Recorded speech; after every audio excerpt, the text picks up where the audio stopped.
Hello guys, welcome back to IGNOU academy. IGNOU academy में आपका फिर से स्वागत है। तो हम लोग कवर अप कर रहे हैं BEGC 132।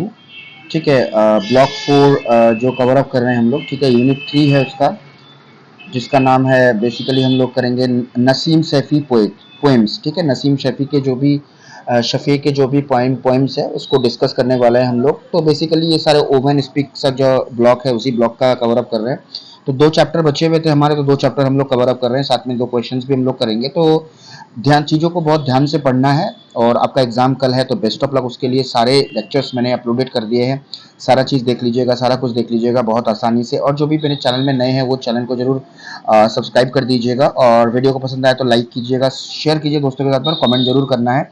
हाँ, ऐसे जो कुछ जैसे मेरे भाई लोग हैं जो उल्टे पुल्टे कमेंट करते हैं, जैसे कि ये है वो है। ठीक है, तो देखो कुछ ये भी है कि जैसे जो भी है कि मैं अगर आपके साथ में बात कर रहा हूँ, बातचीत कर रहा हूँ, तो उसमें क्या होता है कि इंटरेक्शन बढ़ता है। अगर इंटरेक्शन बढ़ेगा तो ही पढ़ने में अच्छा लगता है। ठीक है, तो इसीलिए बने रहिए साथ में, देखते हैं, कवर अप करते हैं इस चीज़ को। ठीक है, तो बिना लेट के हुए सबसे पहले हम लोग देखेंगे, और कोशिश करेंगे कि थोड़ा सा टाइम निकाल के एक ही वीडियो में हम लोग कवर अप कर देंगे। ठीक है, कोशिश करेंगे 2 वीडियो करने के लिए, अगर पॉसिबल हो जाए तो। ठीक है, अगर एक में पॉसिबल हो जाए तो कर लेंगे, वरना 2 करना पड़ेगा हमें। ठीक है, तो ध्यान से पढ़ना है। Naseem Shafi, a contemporary Kashmiri women poet.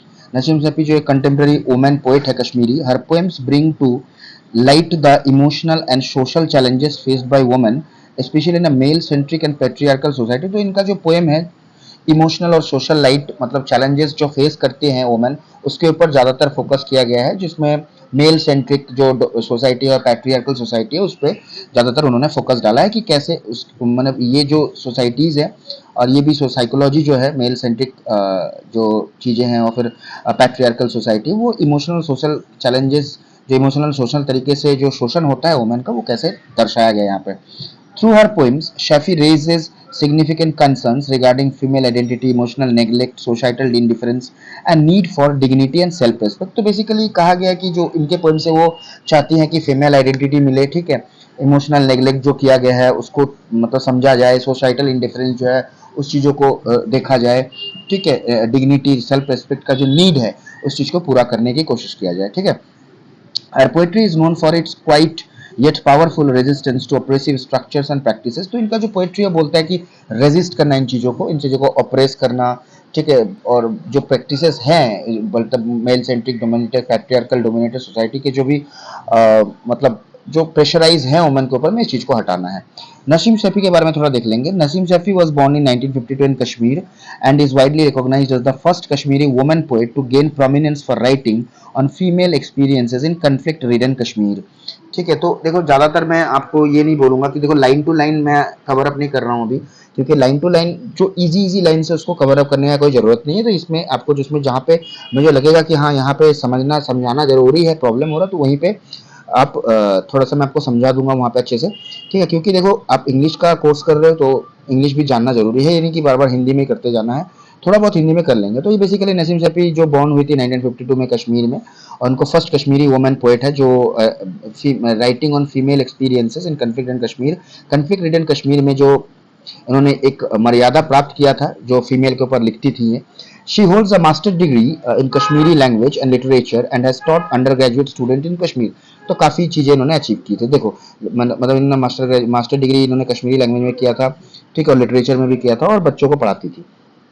In 2011, she was awarded the Sahitya Academy Award for her poetry collection Neither a Shadow Nor a Reflection। 2007 में जो पब्लिश हुआ था, इसके लिए उन्होंने आपका साहित्य अकेडमी अवार्ड भी मिला था इनको। Shafi's work has been translated into several Indian and foreign languages and is widely appreciated for its emotive depth and simple and direct language। तो इनका जो पोएम है हर जगह पे पॉपुलर हुआ था, इंडियन में भी फॉरेन लैंग्वेज में भी छापा गया था, और अप्रिशिएट भी कहा जाता है। इनका जो एक इमोशनल डेप्थ है, सिंपल तरीके से लिखा है इन्होंने, डायरेक्ट लैंग्वेज में लिखा ताकि सबको समझ में आए।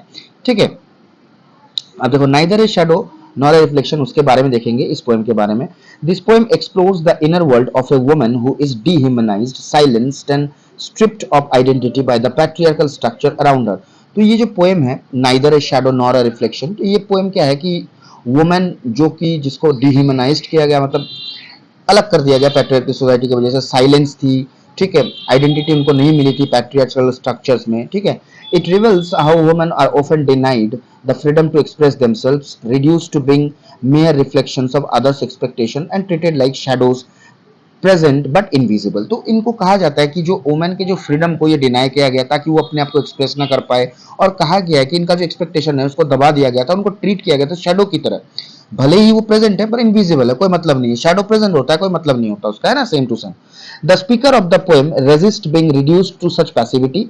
Over time, she gains courage, awareness, and self-worth, and eventually she steps out of the shadow. She reclaims her voice and identity, not through confrontation or anger, but through silent resistance and emotional strength. तो इस चीज से वो बाहर आई, काफी अपने ऊपर में उन्होंने सेल्फ ओर्थ रखा, अवेयरनेस हुआ, करेज लाई और बाहर आई, स्टेप फॉरवर्ड हुई, शेडो से बाहर निकली, मतलब चुपचाप की जिंदगी से बाहर निकली। उन्होंने लिखा, अपना वॉइस और आइडेंटिटी को अपने सामने रखा, और ना कि कन्फ्रंटेशन से या फिर एंगर से, प्रोटेस्ट से, पर उनका जो प्रोटेस्ट था वो साइलेंट था और इमोशनली बहुत स्ट्रेंथफुल था। ठीक है, तो यहाँ पे कहा गया, देखो थीम्स क्या क्या है इसमें, जो कि पोएम में, loss of identity in marriage and patriarchal system, जो एक आइडेंटिटी उनका लॉस हुआ था जो मैरिज करने के बाद, पैट्रियार्कल सिस्टम में आने के बाद में उनकी जो खुद की आइडेंटिटी थी वो लॉस हो गई थी। Objectification of women as reflections of male desire and social norms. ठीक है, तो ज्यादातर उनके लाइफ में male domination, male desire, social norms इन पे बन चुका था, पूरी तरह से ये बंध चुकी थी। Reclaiming agency through introspection and resistance, breaking free from imposed roles as daughter, wife और mother, women silence as a form of protest and power. तो ये देखो इंट्रोस्पेक्शन क्या है, ठीक है, रेजिस्टेंस थी, ब्रेकिंग फ्री फ्रॉम इम्पोज, जो उनके ऊपर में इम्पोज था, कौन कौन से रोल इम्पोज थे, डॉटर, वाइफ, मदर, इनको हटा के, साइलेंस जो था, वुमेन साइलेंस, इन चीज को हटा के, ठीक है, एक प्रोटेस्ट एंड पावर का एक वो इमेज बनना चाहती थी। ठीक है, कि प्रोटेस्ट एंड पावर का राइटिंग के थ्रू से। अब पोएटिक डिवाइसेस एंड इमेजरी क्या क्या है, the mirror in the poem symbolizes the imposed identity. The woman is not a shadow or reflection, indicating she has substance and selfhood. The tone is subtle, introspective and assertive, resisting stereotypes and aggressions. उनका जो use हुआ, जो tone वगैरह वगैरह use किए, जो बहुत ही subtle था, इंट्रोस्पेक्टिव था, मतलब अंतरात्मा से निकलना, ठीक है, असर्ट करती थी, मतलब रोकती थी, और रेजिस्टिंग स्टेरियोटाइप्स को बंद करना, विदाउट एग्रेशन, मतलब कोई मारधार नहीं, कोई झगड़ा उगड़ा नहीं, ये सब। और जो इनका जो मिरर है वो सिंबलाइज करता है कि उनका आइडेंटिटी, जो मिरर है वो, ठीक है, उनका रिफ्लेक्शन है, तो रिफ्लेक्शन जो आता है मिरर में वो सच्चाई है एक्चुअली। तो वही बताने की कोशिश किया है उन्होंने यहाँ पे। ठीक है, अब सॉलिट्यूड के बारे में थोड़ा सा देख लेंगे। ठीक है, कोशिश करेंगे हम लोग इसी पार्ट में कवर अप करने के लिए, शायद से हो जाएगा, ज्यादा वीडियो बड़ा नहीं बनने वाला है, क्योंकि छोटा सा ही चैप्टर है, ज्यादा बड़ा नहीं। जो इंपॉर्टेंट पॉइंट है मैं उसी को डिस्कस करूंगा आपके लिए, जो एग्जाम के पॉइंट ऑफ से। अच्छा, तो देखो जो आंसर बनेगा, आपको पूरा आंसर ऐसे ही लिखना है। अगर कोई आंसर आता है तो पूरा अच्छे से नसीम शफी के बारे में बताएंगे, पोएम किस चीज से रिलेटेड है, उसके बाद में पर्टिकुलर पोएम पे आप आएंगे। ठीक है, आंसर राइटिंग के समय पे। This poem solitude for the girl child, this poem is an emotional commentary on the loneliness, emotional abandonment and neglect experienced by girl child in many traditional household। तो यहाँ पे बताया गया है कि ये कमेंट्री है लोनलीनेस, इमोशनल अबंडनमेंट, मतलब इमोशनल तरीके से नहीं अटैच रहना, नेग्लेक्ट करना। ठीक है, जो गर्ल चाइल्ड को हर जगह से, बहुत सारे ट्रेडिशनल हाउस होल्ड से मिलता है, पुराने जमाने में तो होता था। ठीक है, Chaffee presents a deeply moving portrait of how girls are often socialized into submission, taught to remain silent, invisible and accepting of second class treatment। तो यहाँ पे सैफी उन चीज को पोर्ट्रेट करते हैं, उन चीज को सामने लाते हैं कि गर्ल्स चाइल्ड को कैसे सिखाया जाता है कि चुप रहो, प्रोटेस्ट नहीं करो, इनविजिबल रहो, ठीक है, दुनिया के सामने मत आओ, और एक्सेप्ट करो कि आपको जो सेकंड क्लास ट्रीटमेंट दिया जा रहा है वो आपको एक्सेप्ट करना है। तो जो अत्याचार बेसिकली जो होता है, इंटरनल अत्याचार, उसके ऊपर में फोकस डाला गया है। The girl child lives in emotional solitude even when physically surrounded by others. तो गर्ल चाइल्ड क्या होता है, चुपचाप रहती हैं अपने आप में, इमोशनल सॉलिट्यूड, अकेले रहती हैं इमोशनली। ठीक है, भले ही उनके पास में बहुत सारे लोग मौजूद हो, पर उनको ऐसा कुछ महसूस नहीं होता है। हर ड्रीम्स आर डिसमिस्ड, उनके ड्रीम्स को डिसमिस किया जाता है। हर पोटेंशियल अनएक्सप्लोर्ड, उनका जो पोटेंशियल है उसको एक्सप्लोर नहीं किया जाता है, सामने नहीं लाया जाता, और आइडेंटिटी को सप्रेस किया जाता है। उनका जो आइडेंटिटी एक्चुअली गर्ल चाइल्ड, मतलब ऐसा देखो हमारे पास में बहुत सारे एग्जांपल्स है, कल्पना चावला वगैरह वगैरह। ठीक है, तो वो आजकल अगर आइडेंटिटी उनका सप्रेस किया कर दिया जाता था तो वो फेमस होती नहीं होती। तो उस समय पे आइडेंटिटी को सप्रेस किया जाता था, मतलब नहीं, वुमेन चाइल्ड को टैबू माना जाता था, वुमेन चाइल्ड को, मतलब गर्ल चाइल्ड को आगे नहीं बढ़ने दिया जाएगा, पढ़ने नहीं दिया जाएगा, ये सब वगैरह।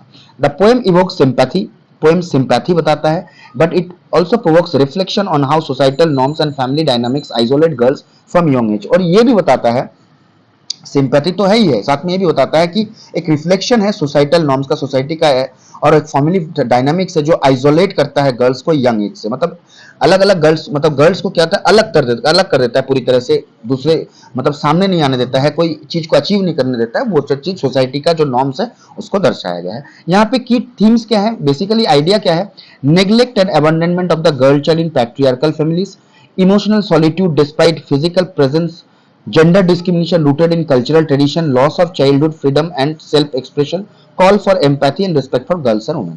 तो बेसिकली इसमें क्या है, नेग्लेक्ट है, abandonment of child, girl child in patriarchal family, patriarchal families में बच्चों को, गर्ल चाइल्ड को रोक दिया जाता है, आगे नहीं बढ़ने दिया जाता है। इमोशनल सॉलिट्यूड, भले ही उनके पास में बहुत लोग हैं पर उनको अलग रखा जाता है, उनको सामने नहीं आया जाता है, डिस्क्रिमिनेशन किया जाता है कल्चरल ट्रेडिशन से, चाइल्डहुड में जो वो फ्रीडम मिलना चाहिए वो नहीं मिलता है, self expression, call for empathy, respect for girls women, ये सब मांग है यहाँ पे, ठीक है। पोएम का पोएटिक डिवाइसेस क्या क्या यूज हुआ है, देखो, poetic devices and imagery solitude, poetic devices और इमेजरी क्या है इसमें, solitude is used as metaphor for social neglect, solitude को, जो सॉलिट्यूड है मतलब अलग, मतलब अकेला रहना, उसको मेटाफोर सोशल नेग्लेजिज्म, मतलब सोसाइटी जो आपको नेग्लेक्ट करता है उसके साथ कंपेयर किया गया है। टोन चुपचाप है, क्वाइट है, हॉन्टिंग है, मतलब आपको अंदर से मतलब पूछने का, मतलब हॉन्ट करता है, मतलब डराता है आपको। एंड इंट्रोस्पेक्टिव, अंतरात्मा का दुख, ठीक है, इंट्रोस्पेक्टिव अंतरात्मा को आपको ठेस पहुंचाता है, ठीक है। There is a lack of overt rebellion, instead there is an emotional endurance and inner strength, फिर भी इसके अंदर में इमोशनल एक एंड्योरेंस है, इनर एक स्ट्रेंथ पैदा होता है, जो नसीम सैफी लिखती हैं अपने कविता में, ठीक है। तो इस ठीक है, चलो देखते हैं, अभी तो पोएम काफी बड़ा हो गया, तो हम लोग क्या करेंगे, इसको पार्ट 1 में रखते हैं, पार्ट 2 हम लोग फिर से कवर अप करेंगे, ठीक है, दो दो पार्ट में हम लोग कवर अप करेंगे ताकि आपको प्रेशर ना हो। तो दोनों पोएम हम लोगों ने डिस्कस कर लिया, अब दोनों पोएम का डिफरेंस क्या है या फिर इक्वलाइजेशन क्या है, उस चीज को हम लोग डिस्कस करेंगे, पर अगले पार्ट में डिस्कस करने वाले हैं। थैंक यू, और बने रहिए हमारे साथ, अब बहुत ही जल्द सेकंड पार्ट भी अपलोड हो जाएगा, ठीक है। और खुश रहिए, बेस्ट ऑफ लक आपके एग्जाम्स के लिए।